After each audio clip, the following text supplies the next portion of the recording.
Lu cawapres bukan? Hah?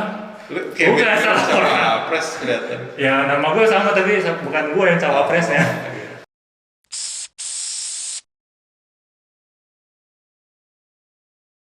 Oke, Bang Gibran. Udah lama banget kita nggak ketemu ya semenjak kita terakhir kali kita syuting. Aduh, lama ya 2022 kali. 2022 kan? Iya 2022 itu waktu Iya. di itu kan di Serang itu kan. Iya kayaknya gue. Iya syuting filmnya lu itu waktu itu kan diajak.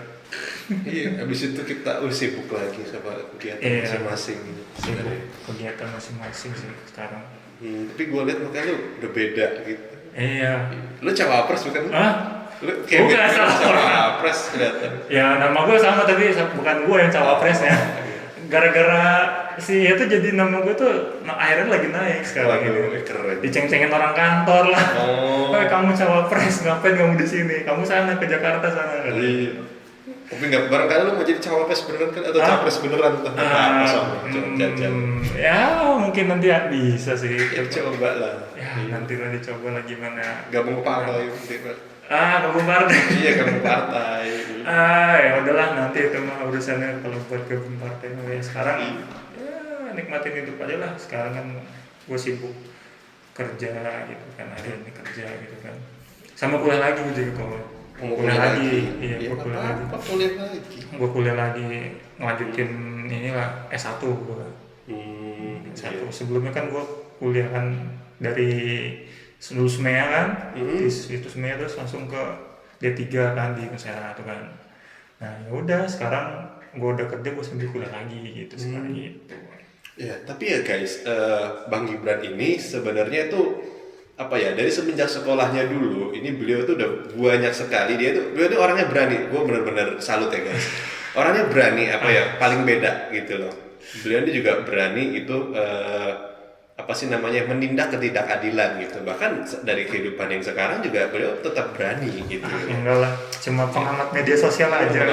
Nggak terlalu jago soal menilai yang baik buruk itu nggak terlalu jago. Iya. Masih jago orang yang pintar ngomong tuh lah, masih pintar ngomong tuh. Pintar ngomong lah, pintar ngomong. Emang nggak jago ngomong gue udah kalah gue kok sama orang yang jago ngomong kalah. Iya. Ya, tapi berkat dari pengalaman-pengalaman tersebut ya guys ya, Bang Gibran ini topik fokus menjadi apa ya? Fokus pada pembicaraan hari ini adalah sebuah quarter life crisis gitu, yang mana mau kita mulai dari remaja dulu nggak sih? Boleh. Dari remaja dulu, contoh kayak di lingkungan sekolah aja yang simpel dulu ya, nanti baru kita ke luar habis ini kita ya. Quarter life crisis. Nah, kalau menurut Bang Gibran sendiri sih, quarter life crisis itu apa maknanya sih? Ya sebenarnya gue kesini cuma sebenarnya mau ngobrol aja sih, ngobrol, nggak mau kayak menggurui gitu, enggak, cuma sekedar ngobrol aja gitu kan, gimana sambil inilah bertukar gimana keluh kesah kehidupan sehari-hari gitu kan. Iya. Kan kayak ngomongin quarter life crisis itu kan sebenarnya kalau kita lihat-lihat baca-baca dari artikel media online kan kayak dimana lu di masa-masa keraguan lah, entah itu soal jati diri lu, kemampuan lu, ya kan, pokoknya intinya lu ragu dalam segala hal meskipun lu udah mempersiapkan semuanya sebelum melakukan atau sebelum terjun ke dunia nyata gitu. Kenapa gue bilang dunia nyata? Karena memang sebelumnya kita itu kan di karantina, kalau gue bilang karantina ya, karantina di dunia pendidikan kayak misalkan dari SD 6 tahun ya kan, terus SMP, SMA gitu kan, sampai kuliah kalau misalkan lanjut kuliah gitu kan.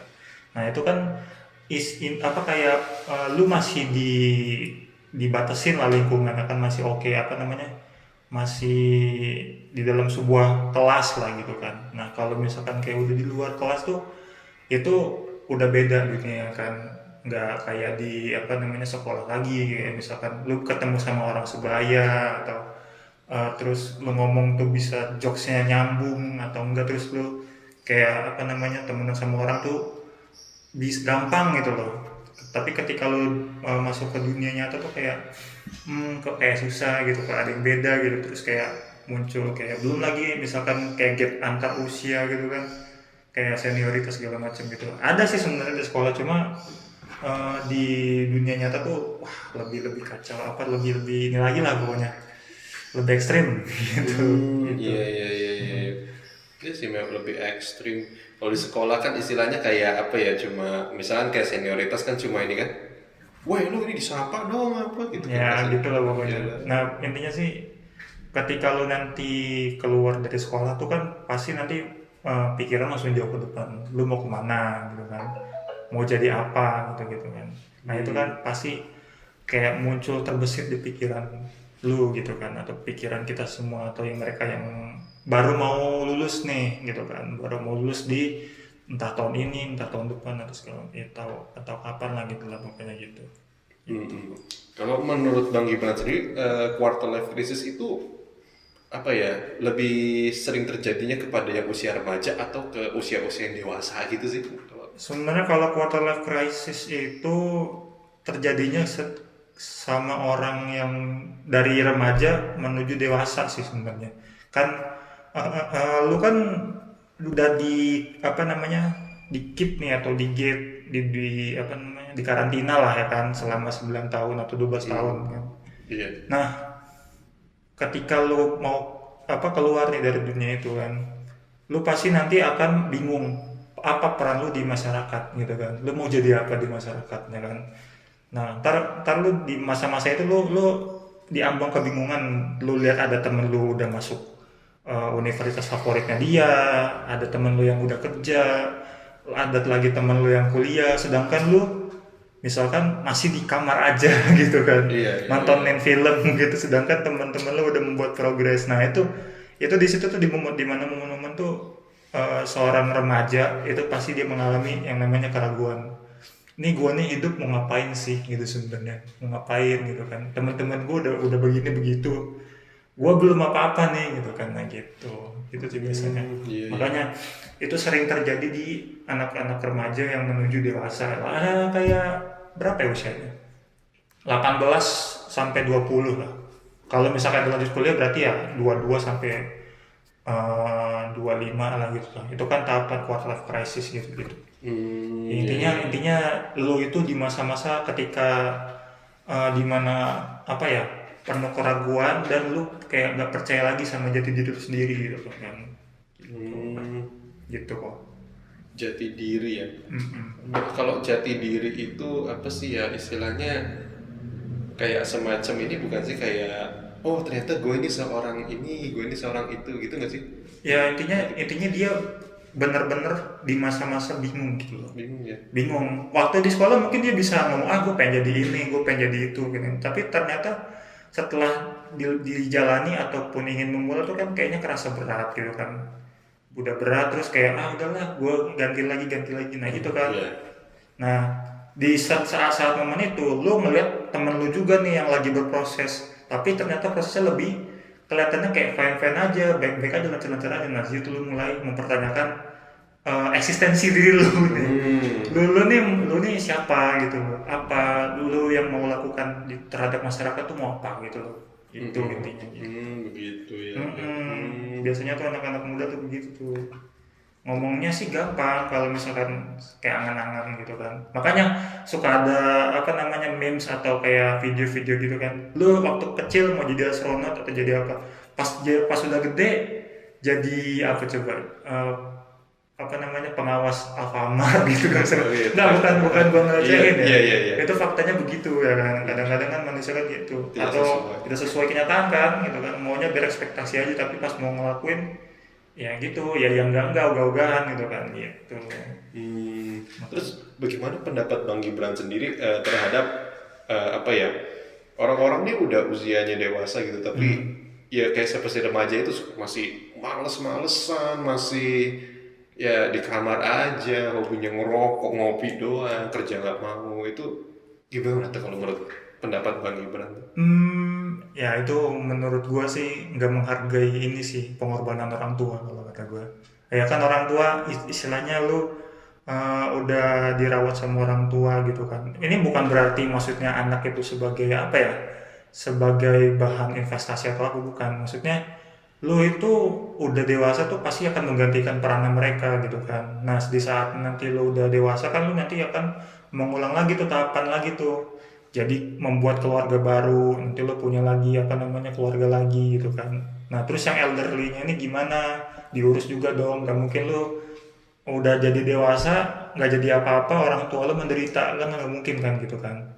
Ya makanya kalau menurut gue orang-orang yang kayak gitu tuh ya tobatlah gitu. Sebenarnya gini, kalau misalkan dia bukan berarti lu harus merubah kepribadian ya, maksudnya silakan pribadinya nggak apa-apa kayak gitu aja gitu. Tapi lakukanlah kayak misalkan yang setidaknya bisa menghasilkan gitu, entah dari hobi lu jadi bisa menghasilkan uang atau apa gitu. Karena memang ya nggak bisa apa di dunia ini kita nggak boleh gitu, nggak boleh apa santai-santai gitu tuh, maksudnya santai-santai kayak ya udahlah gue nggak mikirin nih, gue mau nonton lagi aja kan, toh umur gue masih panjang, dikira gitu gitu kan. Padahal kan sebenarnya umur kan gak ada yang tahu gitu kan. Iya, giliran pas udah tuanya sengsara. Sementara gitu kan, ya gitu. Iya makanya gitu, orang itu jangan inilah, harus ayolah jangan di kamar terus gitu tuh. Iya betul ya. Tapi nggak ada juga di zaman sekarang, walaupun di kamar doang yang bisa menghasilkan ada. Kalau gitu nggak apa-apa. Oh iya nggak apa-apa itu. Gini aja, kalau misalkan memang dia orang kayak gue lebih butuh di kamar, ya udah coba lu convert kamar tuh jadi seolah-olah ruang lu berekspresi yang bisa setidaknya kayak menghasilkan, nggak mesti duit dulu, misalkan kayak viral atau bikin karya apa dulu deh gitu kan, edit apa dulu deh gitu kan, nggak apa-apa gitu kan nanti kan perlahan kayak membentuk hobi lu, membentuk lu nih siapa gitu kan sebenarnya gitu. Iya, karena kita semua tahu, kita yang di dunia tahu bahwa yang uang yang paling nikmat adalah hobi yang dibayar. Tentunya. Iya, Gitu. benar kata Bang Gibran tadi ya guys ya. Oke, ini juga himbau untuk kalian yang masih bermalas-malasan ya, yang masih di kamar, yang masih menganggur. Kalian boleh di kamar ya, asalkan di kamarnya membuat sesuatu yang menghasilkan. Iya, Kata Bang Gibran tadi ya guys ya. Iya, menghasilkan Bisa lah jadi. pokoknya gitu. Konten kreator pun juga nggak harus keluar kan. Di kamar nggak apa-apa, kayak gini di ruangan. Windows Basudara tuh dia. Windows Basudara. Komputer, green screen, udah Iya. main game. Main game Ya ternyata. jangan dilihat PC-nya emang PC-nya bagus sih. Iya, Tapi PC-nya jangan dilihat PC-nya, lihat aja lu mau main game apa kan masih bisa pakai spek kentang juga masih bisa lah gitu. Iya. Intinya kan ya coba lakukan sesuatu hal yang setidaknya kalau misalkan bisa sama satu hobi dan bisa menghasilkan kan bagus gitu kan. Istilahnya apa sih? Ikigai kalau nggak salah tuh ya. Ikigai. Jadi lu melakukan apa yang lu suka gitu kan gitu. Iya, iya. Mm-mm. That's great. Itu bagus emo dari Bang Gibran guys. Itu ya. Bagi kalian para penonton podcast ini ya. Tapi gue di sini gak pernah masuk menggurui sih, karena Iya. gue masih pemula lah ampun masih Nggak pemula. apa-apa guys. Itu tuh harus dicoba ya. Masih pemula, gue masih ya yakin lah di luar sana masih banyak yang orang lebih hebat lah, mungkin ya sekarang kan lagi ada kesempatan ngobrol gini ya gue ngobrol gini aja gitu Iya. kan, ngobrol seputar tukar pikiran sih sebenarnya, nggak mau menggurui gitu. Iya, terus juga mohon maaf Bang Gibran, ini kita perawatannya begini doang. Gak apa-apa Iya, kan di sini esensinya kita dapat obrolan topik yang menarik gitu aja sih. Saya juga, kameranya masih kayak begini ini. Nggak masalah. Iya. Kan namanya profesional kan pasti pernah jadi pemula kan. Iya, ntar kita beli mic lah di sini biar biar suaranya lebih nyaring lah kita. Iya sih. Nggak apa-apa lah, kita kan perintis bukan pewaris. Iya, perintis. Iya betul. Iya.